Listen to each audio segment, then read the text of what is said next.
സമയമില്ല. ഇപ്പം നമ്മൾ മനസ്സിലാക്കിയില്ലേ, വിധിയിൽ വീഴാതവനെ. എന്നാലും പിന്നെ ആ ബ്രദർ എന്താ അങ്ങനെ പറഞ്ഞ്? നമ്മൾ ജീവിതകാലം മുഴുവനും കുർബാനയിൽ ഇത് പാടുകയും പ്രാർത്ഥിക്കുകയും പിന്നെ എന്ത് വിശ്വസിച്ചുകൊണ്ടാണ് നമ്മളിത് പാടിയത് പറയും. ഇപ്പം ആ ബ്രദർ വന്ന് പറഞ്ഞു അമ്മയുടെ ആത്മാവ് പോയിട്ടില്ല. അപ്പം ഇങ്ങനെയുള്ള അന്ധവിശ്വാസത്തിൽ കുടുങ്ങി നമ്മളിങ്ങനെ കാര്യം അവിടെയാണ് കിടക്കുന്നത് നമ്മൾ. ഓൾറൈറ്റ്, അപ്പോൾ മനസ്സിലായി എന്ത് കാരണം കൊണ്ടാണ് ഒരാൾ നരകത്തിൽ പോകണമെന്ന് മനസ്സിലായി. ഇത് വീണ്ടും വീണ്ടും ഞാൻ പറയുന്നത്, അപ്പോൾ നമ്മൾ പോവോ? നമ്മൾ നരകത്തിൽ പോവോ? അല്ലെങ്കിൽ അയാൾ പോവോ? നമ്മൾ ജീവൻ്റെ അടയാളത്താൽ മുദ്രകുത്തപ്പെട്ടവരാണ്. കർത്താവ് ഈശോ മിശിഹ തൻ്റെ രക്തം കൊടുത്ത് നമ്മളെ രക്ഷിച്ചു വരുന്ന നമ്മൾ വിശ്വസിക്കുന്നവരാണ്. വിശ്വസിക്കുന്നവർക്ക് ശിക്ഷാവിധി ഇല്ല. വിശ്വസിക്കുന്നവനിൽ കർത്താവ് വസിക്കുന്നു. ഇനി അങ്ങനെയുള്ള ഒരാള് വീണ്ടും മാരകഭാവത്തിൽ ജീവിക്കുന്നു. അതാണ് നമ്മളിവിടെ വടംവലി നടത്തിയത്. വടംവലിയിൽ ആര് ജയിക്കും? അപ്പോൾ ഈ മരണത്തിന് മുൻപായിട്ട് പിശാച് അവനെ എങ്ങനെയെങ്കിലും നരകത്തിൽ കൊണ്ടുപോകാൻ വേണ്ടി വടം വലിക്കുമ്പോൾ ഇവിടെ ബാക്കിയുള്ളവരൊക്കെ നോക്കി നിൽക്കുന്ന വിചാരിച്ചേക്കണേ. ഈ ക്രിസ്ത്യാനികളെല്ലാം അത് നോക്കി നിൽക്കുമോ? ഈ കർത്താവ് ഈശോ മിശിഹയും പരിശുദ്ധ മറിയവും സകല മാലാഖമാരും ഈ സഭയിലെ 500,000 കുർബാനകളും നമ്മൾ കൊണ്ടുവന്ന കൊന്തകളും എല്ലാ വിശുദ്ധന്മാരും ഈ പിശാചി ആത്മാവിനെ കൊണ്ടുപോകണത് നോക്കി ഇങ്ങനെ നിൽക്കണമെന്നോ എന്ന് വിചാരിക്കണേ? ഇവിടെയാണ് നമ്മുടെ വിശ്വാസം. അതാണ് പുണ്യാളന്മാരുടെ ഐക്യത്തിലും നമ്മൾ വിശ്വസിക്കുന്നത്. പുണ്യാളന്മാരുടെ ഐക്യം എന്ന് പറഞ്ഞാൽ എന്നെ പിശാചി പിടിച്ചു കൊണ്ടുപോകണം കണ്ടു കഴിഞ്ഞിട്ടുണ്ടെങ്കിൽ പുണ്യാളന്മാരെല്ലാവരും കൂടി വന്ന് അവൻ 2 അടി കൊടുത്ത് നമ്മളെ കയറ്റൂല്ലേ സ്വർഗത്തിൽ. ഇതുപോലെ ആ 4 പേര് ഒരു തളർവാദ രോഗിയെ കൊണ്ടുവന്നു. അവരുടെ ഈ തളർവാദ രോഗിക്ക് ഒരു വിശ്വാസമില്ല. പക്ഷെ 4 പേരുടെ വിശ്വാസം കണ്ടിട്ട് കർത്താവ് തളർവാദ രോഗിയോട് എന്ത് പറഞ്ഞു? മകനെ, നിന്റെ പാപം ഞാൻ ക്ഷമിച്ചു. അപ്പോൾ ഇങ്ങനെ ഒരു കാര്യമുണ്ട്. അതാണ് യോനായ്ക്ക് കൊടുത്ത അടയാളമാണ് ഞാൻ തരുന്നത്. അല്ലെങ്കിൽ നിനവേക്കാർക്ക് യോന അടയാളമായ പോലെ നിനവേക്കാര് പറഞ്ഞു നിങ്ങളെയൊക്കെ നശിപ്പിക്കുമെന്ന് പറഞ്ഞിട്ട് നശിപ്പിച്ചോ? അപ്പോൾ ഇതെല്ലാം പറയുമ്പോൾ ഉടനെ ചോദിക്കാൻ പോകുന്നത്, അപ്പോൾ ബ്രദർ പറഞ്ഞതനുസരിച്ച് ആരും നരകത്തിൽ പോകില്ലെന്നാണല്ലോ. അങ്ങനെയല്ലേ? പിന്നെ ആർക്കും വേണമെങ്കിലും എന്തും ചെയ്ത് നടക്കാമല്ലോ. അങ്ങനെ നിങ്ങൾ എക്സ്ട്രീം ചിന്തിക്കരുത്. ആരും നരകത്തിൽ ഇല്ലെന്നാണ് എന്ന ചോദ്യത്തിന് ഉത്തരം ഞാൻ ഇങ്ങനെ ചോദിക്കാറ്, നിങ്ങൾ എന്താ ആഗ്രഹിക്കണേ? നിങ്ങൾ എന്താ ആഗ്രഹിക്കണേ? കുറേ പേര് നരകത്തിൽ പോകണമെന്ന് നിങ്ങൾ ആഗ്രഹിക്കുന്നുണ്ടോ? ഒന്ന് പറയും, ആത്മാർത്ഥമായിട്ട് പറയും. ആരും നരകത്തിൽ പോകരുതെന്നാണ് ഈ മനുഷ്യരായ നമ്മുടെ ആഗ്രഹമെങ്കിൽ തമ്പുരാൻ കർത്താവ് ഇത്രയും വലിയ രക്ഷാകര പദ്ധതി നടത്തി ഈ പാവട്ട് വെട്ടി ഇത്രയും പീഡ സഹിപ്പിച്ചത് ഈ ആരെങ്കിലും നരകത്തിൽ പോകാൻ വേണ്ടിയാണോ? അപ്പോൾ വചനം എന്താ പറയുന്നത്? എല്ലാവരും സത്യം അറിയണമെന്നും എല്ലാവരും സ്വർഗത്തിൽ പോകണമെന്നുമാണ് ദൈവം ആഗ്രഹിക്കുന്നത്. വചനം തന്നെ, ഈശോ തന്നെ പറഞ്ഞു, എൻ്റെ ആടുകളെ ആരും എൻ്റെ കയ്യിൽ നിന്ന് പിടിച്ചെടുക്കില്ല. വിശ്വാസമില്ലാത്തവരുടെ കാര്യം പറഞ്ഞത്. ഇപ്പൊ ഈ തളർവാദ രോഗിക്ക് വിശ്വാസം ഉണ്ടായിരുന്നോ? അപ്പോൾ ഇതാണ് നമ്മുടെ വിശ്വാസത്തിൻ്റെ വേറൊരു പോസിബിലിറ്റി. നമ്മളുടെ വിശ്വാസത്തിന് രണ്ട് പ്രവർത്തനമുണ്ട്. ഒന്ന്, നമ്മുടെ വിശ്വാസത്തിലൂടെ നമ്മൾ തന്നെ രക്ഷപ്പെടുന്നു. ഓക്കെ. മറ്റൊന്ന്, നമ്മുടെ വിശ്വാസത്തിലൂടെ മറ്റൊരാളെ രക്ഷപ്പെടുത്താൻ പറ്റും എന്നുള്ളത്. Praise the Lord. അതല്ലേ ഈ പ്രാർത്ഥനയുടെയൊക്കെ ഉദ്ദേശം. അതല്ലേ നമ്മളിപ്പോൾ ഇത്ര പേര് കർത്താവിനെ അറിയുന്നില്ല. ഇത്രയും ഹിന്ദുക്കൾ, ഇത്രയും മുസ്ലിങ്ങൾ, ഇത്രയും വ്യഭിചാരിണികൾ, അവരെല്ലാം സ്വർഗത്തിൽ കയറ്റാൻ വേണ്ടിയാണ് നമ്മൾ ഈ കൊന്ത ചെല്ലണത്. എന്താ കൊന്ത ചെല്ലും? പ്രാർത്ഥന, ഓൻ്റെ ഈശോയെ ഞങ്ങളുടെ പാപങ്ങൾ ക്ഷമിക്കണമേ, നരകത്തിൽ ഞങ്ങളെ രക്ഷിക്കണമേ എല്ലാ ആത്മാക്കളെയും, പ്രത്യേകിച്ച് അങ്ങയുടെ കാരുണ്യം ഏറ്റവും കൂടുതൽ ആവശ്യമുള്ള ആത്മാക്കളുടെ മേലും കാരുണ്യം. ഈ പ്രാർത്ഥന എല്ലാം പ്രാർത്ഥിക്കുമ്പോൾ ബിലീവ്, ഇതാണ് ദൈവത്തിൻ്റെ പദ്ധതി. അതാണ് മധ്യസ്ഥം എന്ന് പറയുന്നത്. നമ്മൾ യേശുവാകുന്ന ഏക മധ്യസ്ഥൻ്റെ ശാഖകളാണ് നമ്മൾ. കൊച്ചു ത്രേസ്യ 3 ട്രിപ്പിൾ മർഡർ ആയ ഫ്രാൻസിനിക്ക് വേണ്ടി പ്രാർത്ഥിച്ചു. ഒരു 14-കാരി പെൺകുട്ടി. നിനക്ക് എത്ര വയസ്സായി? 12. കണ്ടോ, 14 വയസ്സുള്ള കൊച്ചു ത്രേസ്യ. ഈ വീഡിയോ ഞാൻ അനിമേഷൻ ഫിലിം ഉണ്ടാക്കിയിട്ട്, അത് വേറൊരു പ്രോഗ്രാമാണ് നമ്മളുടെ ജീസസ് വണ്ടർ എന്നുള്ള അനിമേഷൻ ഫിലിം സീരീസ്. നിങ്ങൾ കാണാറുണ്ടോ? അത് ശാലോമിൽ കാണിക്കുന്നത്, യൂട്യൂബിൽ കാണാം. അതിനകത്ത് കൊച്ചു ത്രേസ്യ മുട്ടിപ്പായിട്ട് പ്രാർത്ഥിച്ചു. കൊച്ചു ത്രേസ്യയുടെ ആത്മകഥ എഴുതിയിരിക്കുകയാണ്, എനിക്ക് നല്ല കോൺഫിഡൻസ് ആയിരുന്നു, ഈ കുഞ്ഞിൻ്റെ കണ്ണുനീര് കർത്താവ് തിരസ്കരിക്കില്ലായിരുന്നു. Praise the Lord. കർത്താവ് എന്നിട്ട് കൊച്ചു ത്രേസ്യ ചോദിച്ചു, എനിക്കൊരു അടയാളം തരണമെന്ന്. അങ്ങനെ ഫ്രാൻസിനിയെ കൊലമരത്തിലേക്ക്, ഗില്ലറ്റിലേക്ക് കൊണ്ടുപോകുന്ന സമയത്ത് അതിൻ്റെ അകത്ത് കയറ്റുന്നതിന് മുൻപ് പെട്ടെന്ന് ഫ്രാൻസിനി തലവലിച്ചു. പോലീസുകാരെല്ലാം ജാഗ്രതയായി ഉടനെ പിടിച്ചു നിർത്തി. പക്ഷെ ഫ്രാൻസിനി അങ്ങോട്ടൊക്കെ നോക്കിയത് ഒരു കത്തോലിക്ക പുരോഹിതൻ കുരിശുമായിട്ട് അവിടെ നിൽക്കുന്നു. അദ്ദേഹത്തോട് പറഞ്ഞു, ആ കുരിശിങ് വേഗം കൊണ്ടുവരൂ, ആ കുരിശിങ് കൊണ്ടുവരൂ. ഈ ഐതിഹ്യം തന്നെ പല പ്രാവശ്യം പോയിട്ട് കുമ്പസാരിക്കാൻ തയ്യാറാകാതിരുന്ന ഫ്രാൻസിനി ആ കുരിശ് വാങ്ങി 3 പ്രാവശ്യം ഉമ്മ വെച്ചുകൊണ്ട് കണ്ണുനീരൊഴിച്ചു. ഇത് കാണാൻ 30,000-ഓളം പേര് ഫ്രാൻസിനിയുടെ ഈ എക്സിക്യൂഷൻ കാണാൻ സന്നിഹിതരായിരുന്നവരെല്ലാം എവാഞ്ചലൈസ് ചെയ്യപ്പെട്ടു. പിറ്റേ ദിവസത്തെ ന്യൂസ് പേപ്പറിൽ, ഫ്രാൻസിലെ ന്യൂസ് പേപ്പറിൽ ഇത് മുഴുവനും പരന്നു. ആ ന്യൂസ് പേപ്പർ കൊച്ചു ത്രേസ്യ വായിച്ചപ്പോൾ, ഇതാണ് എൻ്റെ വിളി, ഇതുപോലെ കഠിന പാപികളെ ഞാൻ എൻ്റെ പ്രാർത്ഥനയിലൂടെ സ്വർഗത്തിലേക്ക് കൊണ്ടുപോകും. This is my call. ഇതാണ് ഒരു ക്രിസ്ത്യാനിയുടെ വിളി. ഈ വിളി നമ്മൾ ചക്ക, തേങ്ങ, മാങ്ങ, ജോലി, കാറ്, ബിസിനസ്സിന് വേണ്ടി പ്രാർത്ഥിക്കുകയല്ല വേണ്ടത്. അതൊക്കെ നിങ്ങൾക്ക് ആവശ്യമുണ്ടെന്ന് കർത്താവിന് അറിയാം. പക്ഷെ നിങ്ങളുടെ വിശ്വാസത്തിൻ്റെ വില കൊടുത്തുകൊണ്ട് ഇതുപോലെയുള്ള ആത്മാക്കളെ പശ്ചാത്താപത്തിലേക്ക് നയിക്കാൻ പറ്റും. എനിവേ, അപ്പോൾ അത് മരണസമയത്ത് സംഭവിക്കുന്ന ആത്മാവിൻ്റെ ഒരു പ്രവർത്തനമാണ്. പക്ഷേ നമ്മൾ വിശ്വസിക്കണം, ഒരു വ്യക്തി നരകത്തിൽ പോകാം. എങ്ങനെ ആണെങ്കിൽ അവൻ ക്രിസ്തുവിനെ തിരസ്കരിക്കുകയും മാരകമായ പാപത്തിൽ ജീവിക്കുകയും മനസ്തപിക്കാതെ മരിക്കുകയും ചെയ്യുകയാണെങ്കിൽ പോകും എന്ന് നമ്മൾ വിശ്വസിക്കുന്നത് കൊണ്ടാണ് നമ്മൾ അവർക്ക് വേണ്ടി പ്രാർത്ഥിക്കുന്നത്. അപ്പോൾ അവിടെ ആ നരകത്തിലെ ഭീകരതകളെല്ലാം കാണിക്കുന്നത് ഒരു വിശുദ്ധമായ ഭയം ജനിപ്പിക്കുന്നതിനാണ്. വിശുദ്ധമായ ഭയം ജനിപ്പിക്കുന്നത് എന്തിനാണ്? നിനവേവാസികളോട് നിങ്ങളൊക്കെ നശിക്കാൻ പോവുകയാണ്. അപ്പോൾ അവർ ചാക്കൊടുത്ത് ചാരം പൂശി പശ്ചാത്തപിച്ചപ്പോൾ കർത്താവ് മാറ്റി അവരെല്ലാവരെയും രക്ഷിച്ചു. ഓക്കെ, ഇനി പെട്ടെന്ന് സ്വർഗം എന്നാൽ എന്താണ്? സ്വർഗം എന്നത് ദൈവത്തിൻ്റെ കൃപാവരത്തിലും സൗഹൃദത്തിലും മരിക്കുകയും പൂർണ്ണമായി വിശുദ്ധീകരിക്കപ്പെടുകയും ചെയ്യുന്നവർ ക്രിസ്തുവിനോടുകൂടെ എന്നേക്കും ജീവിക്കുന്നു. അവർ എന്നേക്കും ദൈവത്തെ പോലെയാണ്.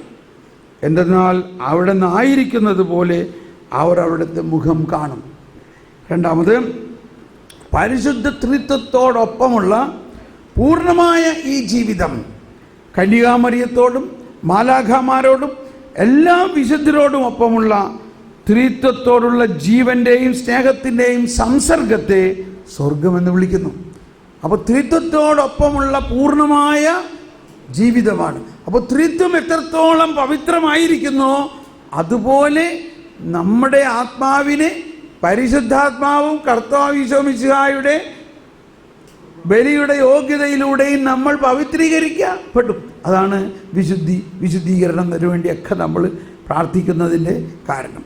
അങ്ങനെ നമ്മൾ വിശുദ്ധീകരിക്കപ്പെട്ട് പൂർണ്ണമായ വിശുദ്ധിയിലൂടെ നമ്മൾ മരിക്കുകയാണെങ്കിൽ നമ്മൾ നേരെ സ്വർഗത്തിൽ പോകും.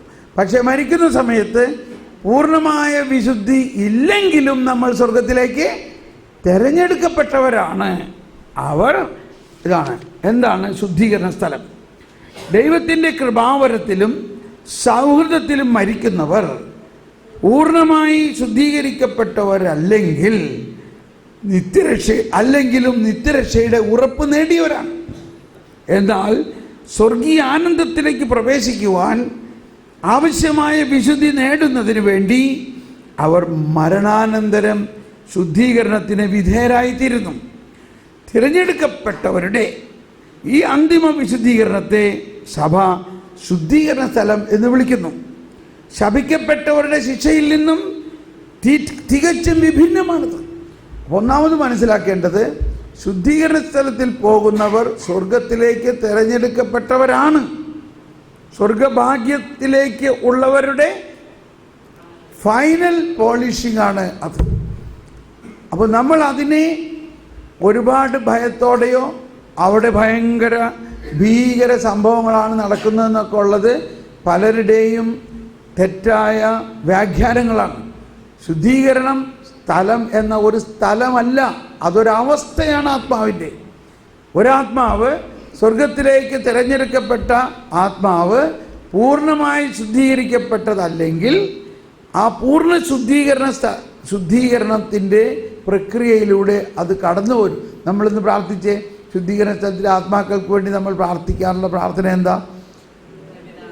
മരിച്ച വിശ്വാസികളുടെ ആത്മാക്കൾക്ക് തമ്പുരാൻ്റെ മനോണത്താൽ മോക്ഷത്തിൽ ചേരുവാൻ ഇടയുണ്ടാകണം. കണ്ടോ, അതിൽ തന്നെ എന്താ?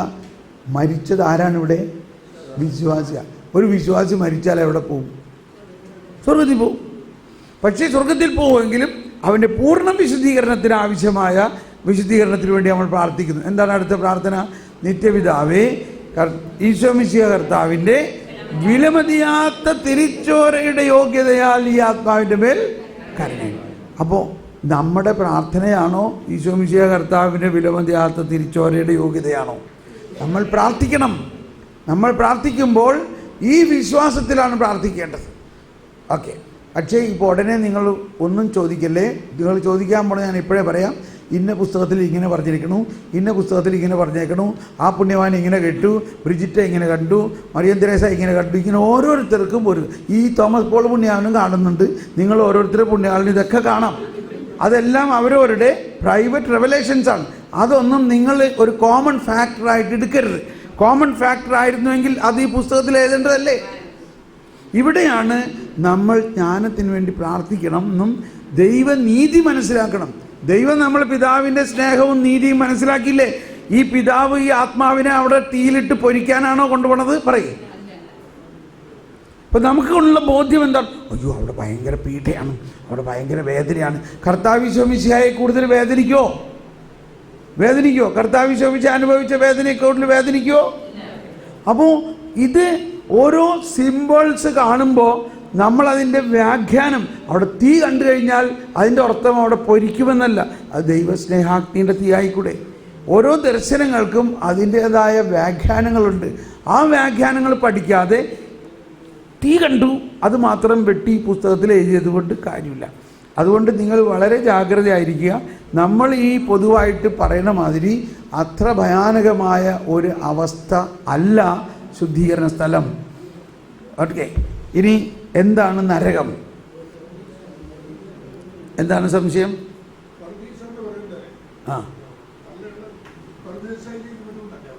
പരദീസ ശുദ്ധീകരണ സ്ഥലമല്ല. പർദീസ എന്ന് പറയുന്നത് സ്വർഗത്തെയാണ്. ഓക്കെ. പർദീസ എന്നോടുകൂടെ പർദീസയിൽ ഉണ്ടായിരിക്കും എന്ന് പറയുന്നത് സ്വർഗത്തിലാണ്. യേശു 40 ദിവസം കഴിഞ്ഞിട്ട് സ്വർഗാരോഹണം ചെയ്തു എന്ന് പറയണത് യേശു അത് വലിയ കാര്യമാണല്ലോ. പക്ഷെ അതിനെങ്ങനെ മനസ്സിലാക്കേണ്ടത്? യേശു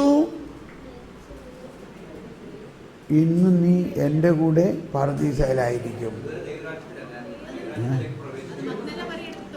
അല്ലല്ല, അതിനെ മനസ്സിലാക്കേണ്ടത് 40 ദിവസം കഴിഞ്ഞിട്ടുള്ള സ്വർഗാരോഹണം എന്നതൊന്ന്, വേറൊന്ന്. യേശു എപ്പോഴും സ്വർഗത്തിൽ തന്നെയാണ്. യേശു മരിക്കുമ്പോഴും യേശു ജീവിക്കുമ്പോഴും യേശു ദൈവമാണ്. യേശു പിതാവും പുത്രനും പരിശുദ്ധാത്മാവുമായിട്ടുള്ള സ്വർഗീയ അവസ്ഥയിലാണ്. യേശു മനുഷ്യനായി അവതരിക്കുമ്പോഴും യേശു ത്രിത്വത്തിലെ രണ്ടാമത്തെ ആൾ എന്നുള്ള നിലയ്ക്ക് യേശു സ്വർഗത്തിൽ തന്നെയാണ്. ആ സ്വർഗസ്ഥനായ ത്രിത്വത്തിൽ നിന്നും മനുഷ്യനായി അവതരിക്കുന്നു. പിന്നെ നമ്മൾ എന്താ പറഞ്ഞ ധൂമക്കുറ്റിയിൽ കാണിച്ചു തന്നില്ലേ, ഈ ത്രിത്വത്തിൽ നിന്നും മനുഷ്യനായി അവതരിച്ചപ്പോൾ ത്രിത്വത്തിൽ നിന്ന് മാറിയിട്ടുണ്ടോ? ത്രിത്വത്തിൽ മാറിയിട്ടില്ല. മനുഷ്യനായി അവതരിച്ചത് എന്തിനു വേണ്ടിയാണ്? നമ്മുടെ രക്ഷയ്ക്ക് വേണ്ടി, നമ്മുടെ പാപത്തിന് പരിഹാരം ചെയ്യാൻ വേണ്ടി. അപ്പോൾ സ്വർഗവും പിതാവും പുത്രനും പരിശുദ്ധാത്മാവുമായുള്ള ത്രിത്വൈക ദൈവത്തിൻ്റെ അവസ്ഥ എപ്പോഴും നിലനിൽക്കുന്നുണ്ട്.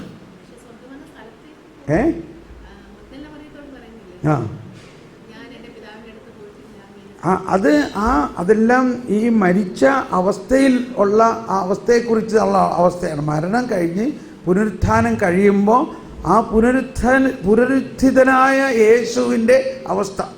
അപ്പോൾ അതിനൊന്നും നമ്മളിങ്ങനെ ഒരു വാക്കിൻ്റെ അർത്ഥത്തിലെടുത്താൽ മനസ്സിലാവില്ല. യെസ്,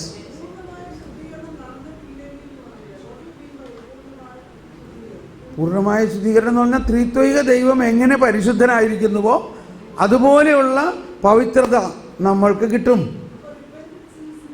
ഇപ്പോൾ നമ്മൾ ഈ അനുഭവിച്ച പാപമൊന്നും അല്ല നോക്കേണ്ടത്, കർത്താവ് ഈശോ മിശിഹായുടെ തിരുരക്തത്തിൻ്റെ യോഗ്യതയാണ്. ഇപ്പോൾ കർത്താവിന് അതാണ് ദൈവനീതിയെക്കുറിച്ച് നമ്മൾ മനസ്സിലാക്കേണ്ടത്. അതൊക്കെ പിന്നെ പറയാം. ദണ്ഡവിമോചനം വേറെ ബാങ്ക് അക്കൗണ്ടാണ്, പറയാം. അത് ഇതിനായിട്ട് കണക്ട് ചെയ്യണ്ട. ഓക്കെ, പറയും. ഒരാൾ മനുഷ്യരും കുർബാന. അപ്പോൾ ആ കുർബാന നടത്തുന്നതെല്ലാം ഈ വ്യക്തിയുടെ ശുദ്ധീകരണ സ്ഥലത്തിന്, പ്രത്യേകിച്ച് ശുദ്ധീകരണ സ്ഥലത്തിന് വേണ്ടിയുള്ള ആ ശുദ്ധീകരണത്തിന് വേണ്ടിയാണ് നടത്തുന്നത്. നമ്മൾ മനസ്സിലാക്കുന്നത് ഇങ്ങനെയാണ് നമ്മൾ മനസ്സിലാക്കേണ്ടത്. ഈ സഭ എന്ന് പറയുന്നതിന് മൂന്ന് തലമുണ്ട്. ഒന്ന് വിജയസഭ, മറ്റൊന്ന് ഈ ശുദ്ധീകരണ സ്ഥലത്തിലെ ആത്മാക്കളുടെ സഹനസഭ, മറ്റൊന്ന് നമ്മൾ ഈ കുർബാനയിൽ ഇപ്പോൾ നമ്മുടെ അപ്പം മരിച്ചു, നമ്മൾ കുർബാനയില്ലേ, നമ്മുടെ അമ്മ മരിച്ചു, കുർബാനയില്ലേ. ഇത് ഈ ശുദ്ധീകരണ സ്ഥലം എന്ന അവിടെയുള്ള എല്ലാ ആത്മാക്കൾക്കും വേണ്ടി ഈ കുർബാന ഫലപ്രദമാകുകയാണ് ചെയ്യുന്നത്. നമ്മൾ കുർബാന ചൊല്ലിക്കൊണ്ടേയിരുന്നു. അപ്പൻ എത്ര നാൾക്ക് മുമ്പ് സ്വർഗത്തിൽ പോയിട്ടുണ്ടാവും. പക്ഷെ നമ്മൾ മരിച്ചവർക്ക് വേണ്ടി, അപ്പോൾ മരിച്ചവർക്ക് വേണ്ടി പ്രാർത്ഥിക്കുക എന്നുള്ള പതിവ് സഭയിൽ ആരംഭകാലം മുതൽ ഉണ്ട്. അതൊക്കെ ഇതിനകത്ത് പറഞ്ഞിട്ടുണ്ട്, ഞാൻ വിശദമായിട്ട് വായിച്ചില്ലെന്നും. അപ്പോൾ കുർബാന ചെല്ലുന്നത്, കുർബാന എന്ന് പറയുന്നത് വീണ്ടും കുറേ കാര്യങ്ങളാണ്. കുർബാന എന്ന് പറയുന്നത് കർത്താവ് ഈശോ മിശിഹായുടെ ആ ബലിയുടെ പുനരാവിഷ്കരണമാണ്.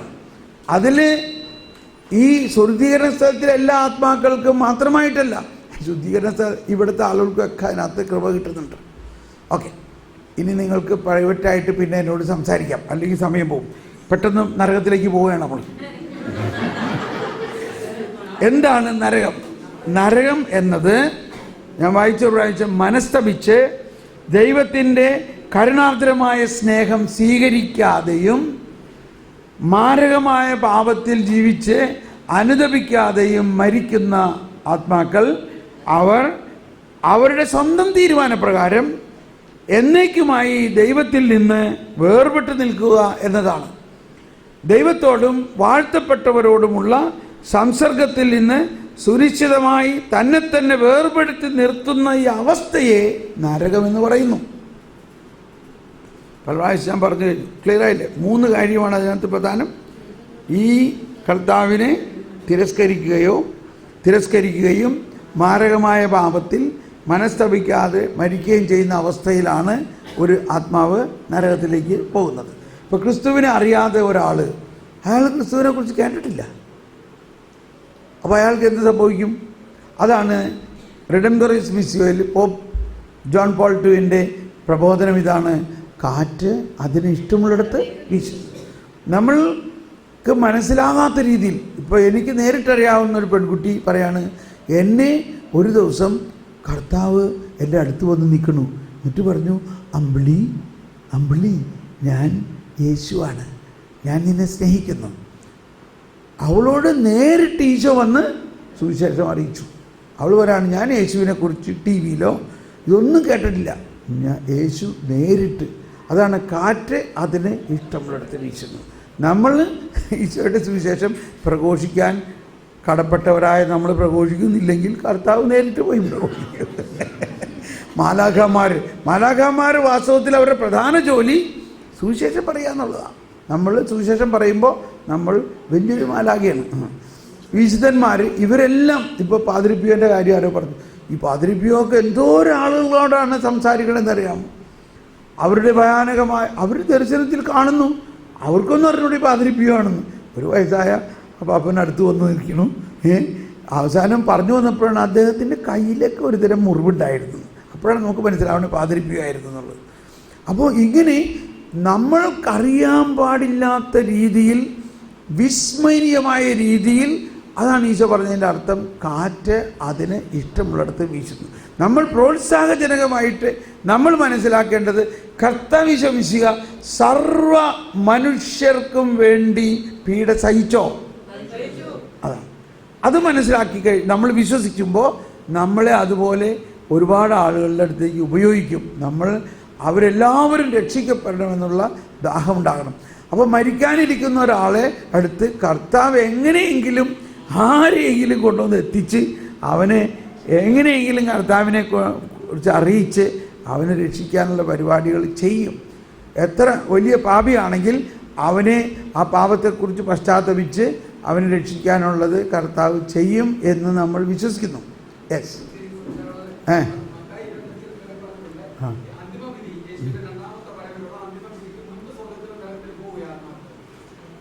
പിന്നെ no no no no no നമ്മളിപ്പം ഇപ്പം ഞാനൊക്കെ മരിച്ച ഇന്ന് തന്നെ സ്വർഗത്തിൽ പോകും ഞാൻ.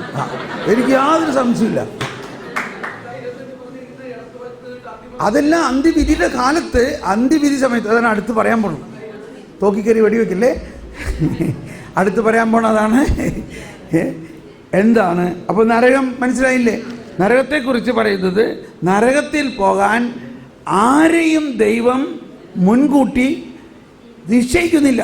കാരണം അതിന് ദൈവത്തിൽ നിന്ന് മനഃപൂർവ്വമുള്ള ഒരു പിന്തിരിയലും അവസാനം വരെ അതിൽ ഉറച്ചു നിൽക്കുകയും അത്യാവശ്യമാണ്. ആരും നശിക്കാതിരിക്കാനും എല്ലാവരും പശ്ചാത്താപത്തിലേക്ക് വരാനും ആഗ്രഹിക്കുന്ന ദൈവത്തിൻ്റെ കാരുണ്യത്തിനായി സഭ കുർബാനയിലും തൻ്റെ വിശ്വാസികളുടെ അനുദിന പ്രാർത്ഥനകളിലും പ്രാർത്ഥിക്കുന്നുണ്ട്. പിതാവേ, അങ്ങയുടെ കുടുംബം മുഴുവൻ്റെയും ഈ കാഴ്ച സ്വീകരിക്കണമേ. അങ്ങയുടെ സമാധാനം ഈ കാലയളവിൽ ഞങ്ങൾക്ക് നൽകണമേ. നിത്യശിക്ഷയിൽ നിന്ന് ഞങ്ങളെ രക്ഷിക്കണമേ. അങ്ങ് തിരഞ്ഞെടുത്ത അജഗണത്തിൽ ഞങ്ങളെ എണ്ണുകയും ചെയ്യണേ. എല്ലാ കുർബാനയിലും, അതായത് 500,000 കുർബാനയിൽ സഭ ഇത് പ്രാർത്ഥിക്കുന്നുണ്ട്. വിശ്വാസികളുടെ പ്രാർത്ഥനയിൽ ഇതൊക്കെ ഉണ്ട്. ഇതെല്ലാം കർത്താവ് കേൾക്കാതിരിക്കുമോ? പിന്നെ കൊച്ചു ത്രേസ്യയെ പോലെയുള്ള ഒരുപാട് ത്രേസ്യമാർ പ്രാർത്ഥിക്കുന്നുണ്ട്. ഓക്കെ, ഇനി അടുത്തത് അന്ത്യവിധി. ഈ അന്ത്യവിധി എന്നൊക്കെ പറയുമ്പോൾ ആ വാക്ക് തന്നെ നമുക്ക്, ഇതിനൊക്കെ വേറെ വാക്കുകളുണ്ട്. നമ്മൾ മലയാളത്തിൽ ഇല്ലേ, അണലി സന്തതികളെന്ന് പറഞ്ഞ മാതിരി അണലിപ്പാമ്പിൻ പൈതങ്ങളെ എന്ന് പറയുന്നതിന് പകരം അണലി സന്തതികൾ എന്ന് പറയും. ഞാനിതിനെന്ത് പറയും? രണ്ടാം വരവ്. കർത്താവ് രണ്ടാം വരവ്. അന്ത്യവിധിയും രണ്ടാം വരവും ഒന്ന് തന്നെയാണ്. അപ്പം നമ്മൾ ഇപ്പോൾ ഹിന്ദി ഫിലിമിൽ എല്ലാം എന്താ കോമഡി എന്ന് പറയാം അല്ലേ, അല്ലെങ്കിൽ ഒരു ജോയ്ഫുൾ എൻഡായിരിക്കും. പക്ഷെ മലയാളം ഫിലിമിൽ ഒരിക്കലും ജോയ്ഫുൾ എൻഡല്ല. എന്താ നമ്മൾ എന്താണ് പറയണേ? ട്രാജഡി ആയിരിക്കും. ട്രാജഡി അല്ലെങ്കിൽ ഫിലിം കാശ് കിട്ടില്ല. അപ്പോൾ എന്തിനാണ് ട്രാജഡി ഉണ്ടാക്കുന്നത്? കാശ് കിട്ടാൻ വേണ്ടി. എന്നാൽ ആക്ച്വലി ലൈഫ് എപ്പോഴും ട്രാജഡി അല്ല. എന്ന പോലെ നമ്മൾക്ക് ഇത്തിരി ട്രാജഡി ചേർത്ത് ധ്യാനിപ്പിച്ചാലേ ആളുകൾക്ക് സന്തോഷമാകും. ഈ ധ്യാനത്തിൽ ഒന്നും പേടിപ്പിച്ചില്ല. ഇതെന്ത് ധ്യാനം? ശരിയാ, ഈ ധ്യാനത്തിൽ ആരും ഒന്നും പേടിപ്പിച്ചില്ല. ശരി, പേടിപ്പിച്ചാലേ നിങ്ങൾ ശരിക്കൊന്ന് കുമ്പസാരിക്കുള്ളൂ. ഒന്നാമത്തെ ദിവസവും പേടിപ്പിക്കും, രണ്ടാമത്തെ ദിവസവും പേടിപ്പിക്കും, നാലാമത്തെ ദിവസവും പേടിപ്പിക്കും. അങ്ങനെയാണോ കർത്താവ്? കണ്ടോ, ആ കർക്കശക്കാരൻ, എനിക്ക് അങ്ങയെ ഭയമായിരുന്നു. നീ ഒരു കർക്കശക്കാരനാണെന്ന് എനിക്കറിയായിരുന്നു. എന്നാൽ അതല്ല ദൈവത്തിൻ്റെ തനതായ സ്വഭാവം. അപ്പോൾ ഈ അന്ത്യവിധിയെ നമ്മൾ മനസ്സിലാക്കേണ്ടത്, ആ വാക്കിൽ നിന്ന് തന്നെ നമ്മൾ അതിൻ്റെ വാക്കല്ല നമ്മൾ ചിന്തിക്കേണ്ടത്. എന്താണ് അവിടുത്തെ സാരാംശം? അന്ത്യവിധി സമയത്ത് വിജയശ്രീ ലാളിതനായി മണവാളൻ രാജാവ് വരാൻ പോവുകയാണ്. അതുവരയ്ക്ക് ഉണ്ടാകാൻ പോകുന്ന സംവിധാനം ഇത് കേൾക്കാം. ഏതായാലും അന്ത്യവിധിക്ക് മുൻപായി എല്ലാ മരിച്ചവരുടെയും നീതിമാന്മാരുടെയും നീതിരഹിതരുടെയും ഉത്ഥാനമുണ്ടാകും. ഇനി പെട്ടെന്നൊരു കാര്യം കൊണ്ട് പറഞ്ഞോട്ടെ. ആരും അധികം പ്രഘോഷിക്കാത്ത ഒരു വചനമാണിത്. നിങ്ങളാണെങ്കിൽ പ്രഘോഷിക്കാൻ നോക്കുന്നു. എന്താണ്? രാജ്യത്തിൻ്റെ ഈ സുവിശേഷം ലോകം മുഴുവൻ പ്രഘോഷിക്കപ്പെടും, അതിനുശേഷം അന്ത്യമാഗതമാവുള്ളൂ എന്ന് പറഞ്ഞാൽ ലോകം മുഴുവനുമുള്ള എല്ലാ ജാതി മതസ്ഥരും ക്രിസ്തുവിനെ അറിയുന്ന ഒരു ദിവസം ഉണ്ടായിക്കതിന് ശേഷമേ അന്ത്യവിധി ഉണ്ടാവുള്ളൂ. ഇതിപ്പോഴേ തന്നെ അന്ത്യവിധി ഉണ്ടാവും. മെയ് 15 എല്ലാം പോവും എന്നൊക്കെ പറഞ്ഞ് എന്തോരാഴ്ച എന്തോരം കേട്ടേക്കണം നമ്മൾ. അപ്പോൾ അന്ത്യവിധി എന്ന് പറയുന്നതിന് നമ്മൾ മനസ്സിലാക്കേണ്ട ഏറ്റവും പ്രധാന പോയിന്റ്, എന്തിനാണ് കർത്താവ് ഈശോ മിശിഹ വന്നത്? ഈ കർത്താവ് ഈശോ മിശിഹായെക്കുറിച്ചുള്ള സുവിശേഷം ലോകം മുഴുവൻ അറിയണം എന്നതാണ് നമുക്കുണ്ടായിരിക്കേണ്ട അന്ത്യവിധിക്ക് വേണ്ട ഏറ്റവും വലിയ ഒരുക്കം. അതിനുശേഷമേ അന്ത്യമാഗതമാകുകയുള്ളൂ. അപ്പോൾ അങ്ങനെയാണെങ്കിൽ എന്തോരം സ്ഥലത്ത് ഈ സുവിശേഷം അറിയാനുണ്ട്. ചൈന, പാകിസ്ഥാൻ, അഫ്ഗാനിസ്ഥാൻ. അതുകൊണ്ടാണ് ഞാൻ ഇവിടത്തെയൊക്കെ കഴിഞ്ഞിട്ട് മരിച്ചു കഴിഞ്ഞിട്ട് അവിടെ പോയി പ്രഘോഷിക്കുമെന്ന് പറയണതിൻ്റെ കാര്യം അതാണ്. അപ്പോൾ ഇത് ശരിയാണിത്. ഈ സ്ഥലമെല്ലാം നിങ്ങൾക്കറിയില്ല. ഇപ്പം ജർമ്മനി അവിടെ എല്ലാം നോക്കുകയാണെങ്കിൽ എത്ര കോടി ജനങ്ങളാണ്. ഒരു പള്ളി ഉണ്ടെങ്കിൽ തന്നെ 5 പള്ളി ഒരച്ഛനാണ് നോക്കണത്. അച്ഛനിങ്ങനെ ഓടി നടന്ന് കുർബാന ചെല്ലാണ്. അപ്പോൾ അപ്പോൾ ഏറ്റവും പ്രധാനമായ ഒരുക്കം നമുക്കുണ്ടാകേണ്ട ഒരു മനസ്സിലാകേണ്ടത് ഇന്നത്തെ ഈ സിറ്റുവേഷൻ അല്ല. അന്ത്യവിധി സമയത്ത്, അന്ത്യവിധിക്ക് മുൻപായിട്ട് എല്ലാവരും യേശുവിനെ അറിയും. അതാണ് ഒരു യേശുവിനെ കാണും. ഇത് വിശ്വസിക്കാൻ പറ്റണം. ഇതാണ് സുവിശേഷത്തിൻ്റെ ആദ്യം മുതൽ വരുന്നത്. എല്ലാവർക്കും വേണ്ടിയുള്ള രക്ഷ വന്നിരിക്കുന്നു. ജോയൽ പ്രവാചകൻ പറഞ്ഞു, അവസാന ദിവസങ്ങളിൽ എൻ്റെ ആത്മാവിനെ എല്ലാവരിലും ഞാൻ നിറയ്ക്കും. ഇതെല്ലാം വിശ്വസിക്കണം. നമ്മളിങ്ങനെ വിശ്വസിക്കുക, നമ്മൾ ക്രിസ്ത്യാനികൾക്ക് മാത്രമാണ് ക്രിസ്തു എന്നൊരിക്കലും ചിന്തിക്കരുത്. Jesus Christ is not a private property of Christians alone. Yeshu വന്ന സമയത്ത് ഒറ്റ ക്രിസ്ത്യാനിയും ഉണ്ടായിരുന്നില്ല. ഉണ്ടായിരുന്നോ? പിന്നെ ആർക്ക് വേണ്ടി വന്നേ? ഇതെല്ലാം എൻ്റെ ഹിന്ദി മേഖലയിൽ ഞാൻ പ്രസംഗിച്ചിരുന്ന കാലഘട്ടത്തിലെ എൻ്റെ മാസ്റ്റർ പീസായിരുന്നു. പ്രഭു യേശു इस आयुओं का कोई निजी संपत्ति नहीं है. तुम मुसलमान हो, हिंदू हो, तुम कोई भी हो, प्रभु यीशु मसीह तुम्हारे लिए अपना जीवन बलिदान किया. क्या तुम्हारे माँ बाप तुम्हारे लिए जीवन बलिदान किया है क्या? नहीं, परंतु प्रभु यीशु मसीह तुम्हारे लिए जीवन बलिदान किया. क्या तुम उनको जानते हो? ഇതെല്ലാം കേട്ടിട്ട് ഉത്തരേന്ത്യയിലെ ആളുകൾ കോരിത്തെരിച്ചിട്ടുള്ളതാണ്. ईसा मसीह किसी का ईसाइयों का प्राइवेट प्रॉपर्टी नहीं है.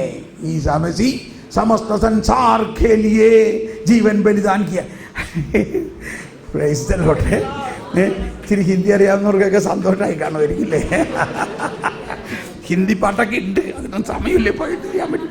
ഓക്കെ. അപ്പോൾ അന്ത്യവിധിയിൽ എന്താ സംഭവിക്കാൻ പോകുന്നത്? അന്ത്യവിധിക്ക് മുമ്പ് നമുക്കതിനെ ചിന്തിക്കേണ്ടത് ഈ ലോകം മുഴുവനും സുവിശേഷവൽക്കരിക്കപ്പെട്ടതിന് ശേഷമാണ് അന്ത്യവിധി ഉണ്ടാകുക. അന്ത്യവിധി എന്ന് പറയുമ്പോൾ അന്ത്യവിധിക്ക് മുൻപായി എല്ലാ മരിച്ചവരുടെയും ഉത്ഥാനമുണ്ടാകും. അതാണ് ശരീരത്തിൻ്റെ ഉയർപ്പ്. അങ്ങനെ കബറിടങ്ങളിലുള്ളവരെല്ലാം മനുഷ്യപുത്രൻ്റെ സ്വരം കേൾക്കുകയും നന്മ ചെയ്തവർ ജീവൻ്റെ ഉയർപ്പിനായിട്ടും തിന്മ ചെയ്തവർ ശിക്ഷാവിധിയുടെ ഉയർപ്പിനായിട്ടും പുറത്തു വരും. അപ്പോൾ ഈ നരകത്തിൽ ഉള്ള ആത്മാക്കൾ ഉണ്ടെങ്കിൽ അവരുടെയും ശരീരം ഉയർക്കും. എന്നിട്ട് അവരും പുറത്തു വരും. എന്തിനാ? അവർ നിത്യനരകത്തിലേക്ക് ട്രാൻസ്ഫർ ആവും. ഇനി അവിടുത്തെ മുമ്പിൽ എല്ലാ ജനതകളും ഒന്നിച്ചു കൂട്ടപ്പെടും. ഇടയൻ ചെമ്മിരി ആടുകളെ കോലാടുകളിൽ നിന്ന് വേർതിരിക്കുന്നത് പോലെ അവൻ അവർ തമ്മിൽ വേർതിരിക്കും. ഇവിടെ പോസിറ്റീവായിട്ട് കാണുന്ന ഒരു വചനം എന്താ? 25 അധ്യായത്തിൽ അയ്യോ ഈശോ വന്നുകൊണ്ടിരിക്കുകയാണോ? ഇത് രണ്ടാം വരവ് ഇതാ വരുന്നു. ഈശോ വന്നോട്ടെ. നമുക്ക് ഈശോയുടെ മുമ്പിൽ വെച്ച് തന്നെ വിധി നടത്താം. എഴുന്നള്ളുന്നു രാജാവ്